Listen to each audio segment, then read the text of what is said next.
Government இல்ல அமையணும்னு நினைக்கிறியா? அவன் கவர்மெண்ட் ஆர்டர் வரலைங்க சார்.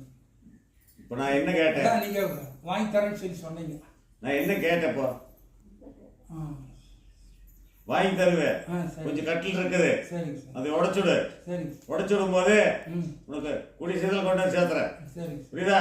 கவர்மெண்ட் இல்லாம அமைச்சு தரேன், பயப்பட வேண்டாம். வெட்டி வெட்டி தரேன். இந்தா முதல்ல எப்படி இருக்குது? எவ்வளவு செகண்ட்ல வந்த?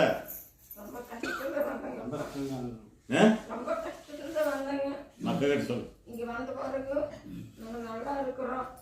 என் பையன் கல்யாணம் ஆகும் பண்ணி அப்போ தேடி வந்துருக்குறோம். அதோட முடிச்சுட்டா சந்தோஷமா இருப்போம். நாங்க அப்பா தான் அதுக்கு வழிகாட்டுவோம். அதை நான் வழிகாட்டிடுவேன், பயப்பட வேண்டாம். புரியுதா? அதை நான் வழிகாட்டிடுவேன். இப்போ முதல்ல இருந்ததுக்கு இப்போ பிரச்சனைகள் எப்படி இருக்குது?